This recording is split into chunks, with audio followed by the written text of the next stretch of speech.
leaving the old world behind.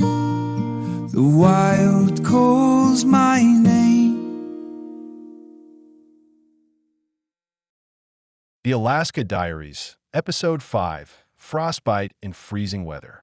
Part 1, January 9th, 1980. By early January, things had settled into a kind of rhythm. You didn't rush much. There wasn't any point to it. The cold set the pace more than anything else. You got up, got the fire going if it had burned low overnight, and then worked through the day one thing at a time. Would first, usually, always wood, then whatever else needed doing. On the 9th, Tim spent some time working on my snow machine. It had been giving me trouble for a few days, cutting out, not running steady. He had the hood up, tools laid out on the seat. Points were off, he said. That'll do it. After a while, he stepped back. Try it now. I gave a pull. It caught right off and settled into a steady idle. Sounded right. That alone put me in a better mood. We spent most of the day over at Ken Kramer's, cutting and hauling logs. Good straight pieces. Not too green. The kind you can split and burn without fighting it. Cold work, but steady. You stay warm as long as you keep moving. Every now and then we'd stop, lean on the saw, let the engine idle down. Not much talking. Just enough. Later on, we started getting things together for a trip. Tim wanted to head out to his mother's cabin on Tyone Lake. So there were some metal bunks out there he wanted to bring back. Might as well get him now, he said. Before we need him. It was about 20 miles from Lake Louise. Open country most of the way. I stood there while looking at the sleds, the gear, the extra fuel. The cold had a certain feel to it that day. Hard to explain, but you notice it when you've been around it long enough. Feels a little cold for that run, I said. Tim didn't look up from what he was tying down. We'll be all right. We've both been out colder than this. That was true. Still didn't change the feeling. We packed anyway. Extra clothes, sleeping bags, a little food, beans, coffee, some bread, a bit of bacon. Nothing fancy, just enough. You don't carry more than you have to when it's that cold. That night, I lay there a while before going to sleep. Fire snapping in the stove. Wind moving a little outside. Thinking about the trip. It wasn't fear exactly, just a sense that it might be pushing things a bit. Part 2, January 10th, 1980. We got up early. Still dark. Cold enough that you could feel it before you even opened the door. When I stepped outside, the air caught in my throat a little. 30 below. We loaded up and drove to Lake Louise. Didn't talk much on the way. Just the sound of the truck, tires on packed snow, heater working but not quite keeping up. When we got there, we checked the temperature again. 45 below. We both stood there a second. You don't ignore a number like that. Tim looked over at me. Well, I nodded. Yeah. And that was about it. We unloaded. It takes a little longer to get machines started in that kind of cold. You go easy with them. Give them time. We got them running, though. Let them idle a bit, then set out across the lake. The first stretch went all right. Engines running steady. Snow hard-packed and flat. But the cold, it works on you. Slowly. Every couple of miles we stopped. Same routine each time. Hold still. We'd check each other's faces. Nose, cheeks around the eyes. Looking for white spots. Frostbite starts small. Easy to miss if you're not paying attention. Even with masks, the frost worked its way in. Your breath freezes inside the cloth. Builds up. Finds the edges. My beard froze solid not long into the ride. Ice forming where every breath hit. Same with Tim. The sound out there is different in that kind of cold. Engines seem louder. Everything else is quieter. No wind most of the time. Just the machines and the snow under them. We reached the cabin with just a little daylight left. Not much time to waste. My machine still wasn't running right. Carburetor, I said again. Tim glanced at it, then at the trees. We'll deal with it after. Let's get wood first. There wasn't much good wood around. Just small black spruce. Thin trunks, tight branches. Not ideal, but it would burn. We cut what we could. Hands stiffening up quick if you stopped moving too long. Loaded it, hauled it back to the cabin. Made a couple trips.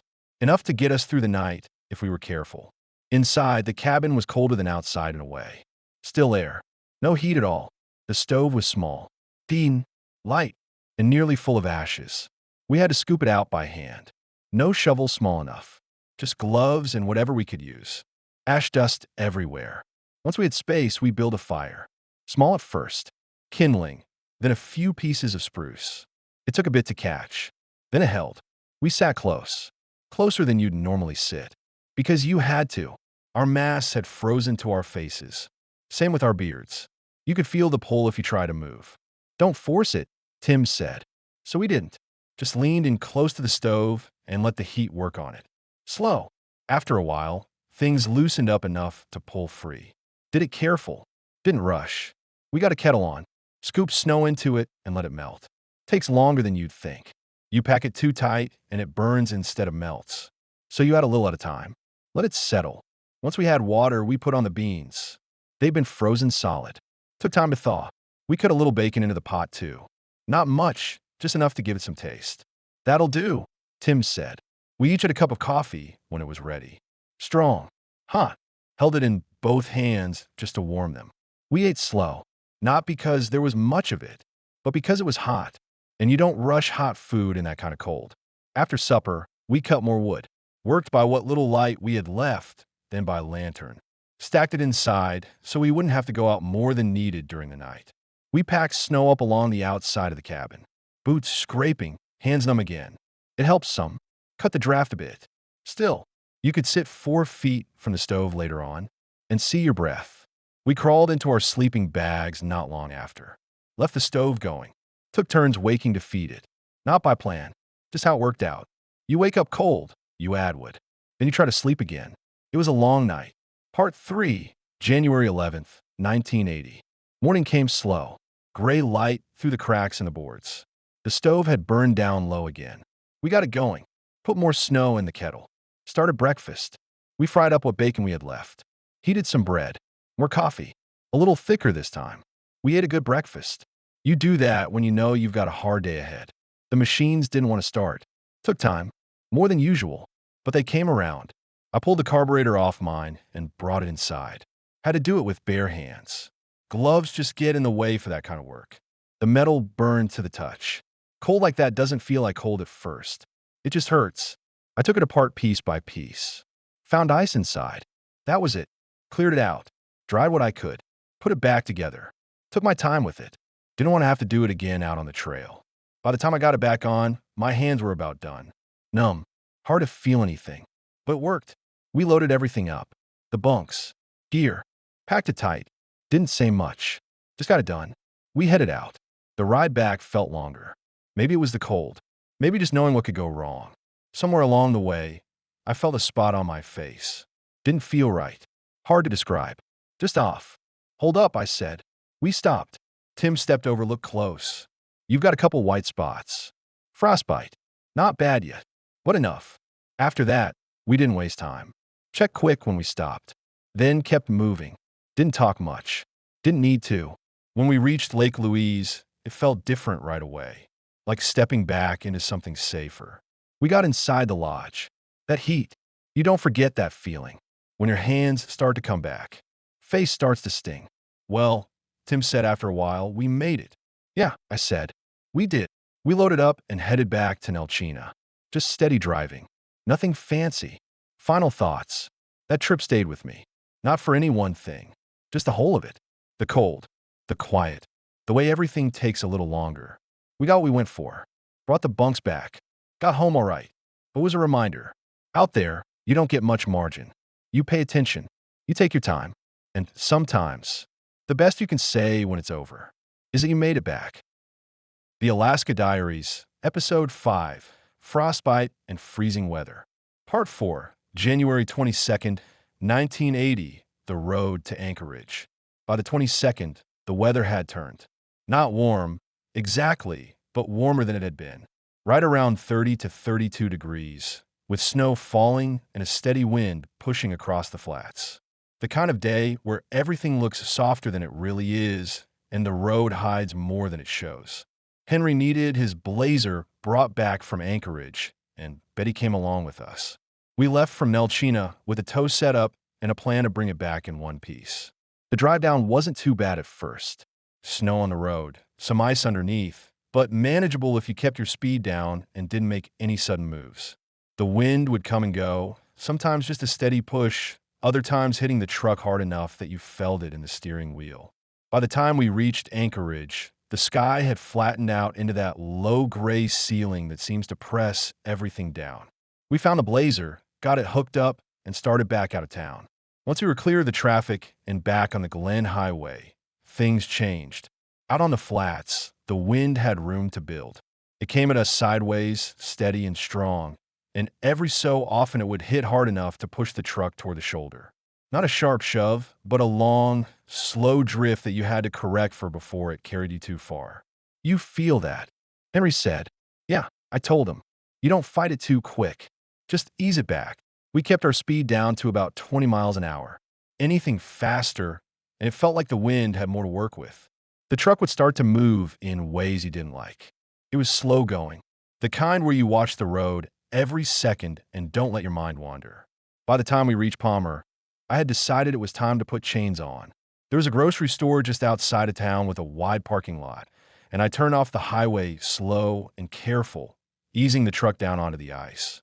But once we were on that lot, the truck didn't stop. Not right away. It just kept moving.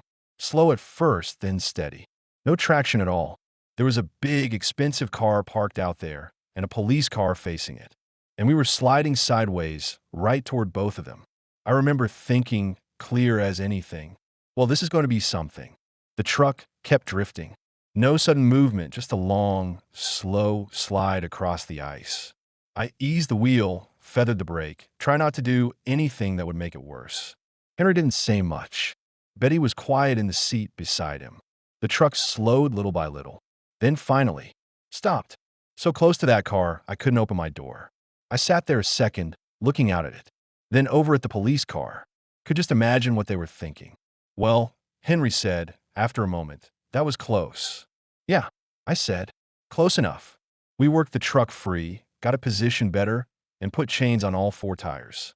Took our time with it, hands cold, wind cutting across the lot. Once the chains were on, things changed. You could feel it right away. Better grip, more control. The rest of the drive wasn't fast, but it was steady. We made our way back across the flats, up toward the mountains, and over without much trouble. The chains held, and the truck stayed where it was supposed to. By the time we got back to Nelchina, it was late. We pulled in, unhooked the blazer, and stood there a minute in the quiet. Got it back, Henry said. That we did, and that was enough. Part 5, January 23rd, 1980, the trap line. The next day was colder again. Not as extreme as earlier in the month, but back down far enough that you paid attention to it. I headed out to run the trap line. It had been a while since I'd had any luck, but you don't stop for that. You run it the same either way. The trail was still there, though drifted in places. Snowshoes went on for part of it, and I took the machine where I could. The woods were quiet. That deep kind of quiet you get in winter, where even sound seems to settle into the snow. At each set, I slowed down, brushed away the snow, checked the traps. Nothing. You get used to that. It doesn't bother you the way people might think. Trapping isn't about any one day. It's about the whole stretch of it. You keep things working, keep your sets in order, and sooner or later something comes through. Still, I took my time at each one. Reset what needed resetting. Cleared ice where it had built up. Added scent where it had faded. I thought about the beaver castor I'd been sharing around earlier in the month. Good scent, strong, and it carried well in the cold. At one set, I refreshed it, working into place with care. You don't rush that kind of work. There were tracks here and there. Fox mostly. A few older ones that had filled in some. Nothing fresh enough to give you much hope for the day. By the time I reached the last set, I already knew how it would turn out. Still, I checked it the same as the others. Nothing. I stood there a moment, looking out over the trees. Light coming down through them, thin and pale. Breath moving steady in the cold. Then I pulled the traps. One by one. Cleaned them off. Packed them away. No sense leaving them set if things weren't moving. Better to reset somewhere else later on. The ride back was quiet. Just the sound of the machine and the snow under it.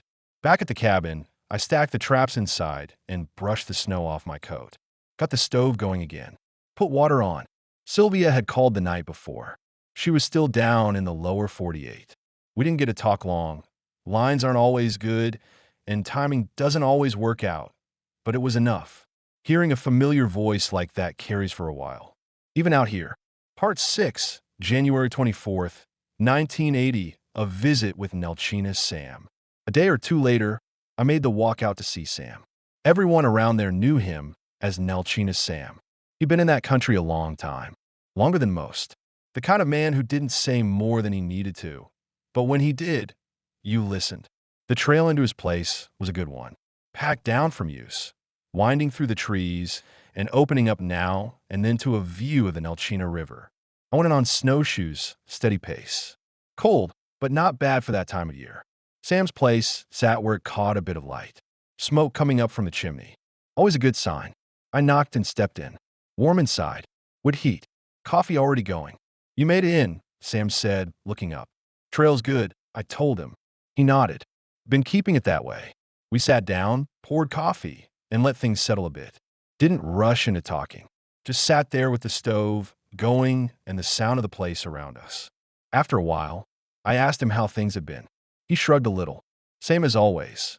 Then after a pause, he leaned back and looked over at me. "You ever get caught out in it when it turns on you?" he asked. I knew what he meant. "Once or twice," I said. He nodded. Then he told me about a time years back. He'd been out farther than usual, running a line when the weather shifted faster than he expected. Wind came up hard, temperature dropped, and the trail disappeared under fresh snow. Couldn't see much, he said. Just white and more white. He'd lost the line, lost his direction. And in that country, that can happen quicker than you think. He said he stopped moving. That was the first thing. You keep going when you don't know where you are, he said. You just get more lost. So he built himself a windbreak out of what he could find. Cut spruce. Stacked it low. Got a fire going behind it. Took a while, he said. Hands didn't want to work. He stayed there through the worst of it. Fed the fire. Waited. Didn't try to push through. By morning, the wind had settled some. Visibility came back enough to pick out the land again. And he found his way out. You don't beat it, he said after a while. You just work with what it gives you. We sat there a bit longer after that. Finished our coffee. Didn't say much more. When I got up to leave, he walked me to the door. Trail will still be there, he said. I know, I told him. The walk back was quiet. Snow under the shoes. Trees standing still. Back at the cabin, I got the fire going again and set some water on to melt. Same as always. That stretch of January had a way of staying with you. Not for any one thing, but for all of it together. The trip out to Tyone Lake. The cold. The road to Anchorage and back. The empty trap line. The visit with Sam. Each part of it carried something. A reminder more than anything. Out there, you learn to pay attention. To the weather. To the trail. To small changes. And to the people around you. The ones who've been there longer. Who've seen more. Because in the end, it's not about pushing through. It's about knowing when to keep going and when to sit still and wait it out. And if you get it right, you make it back.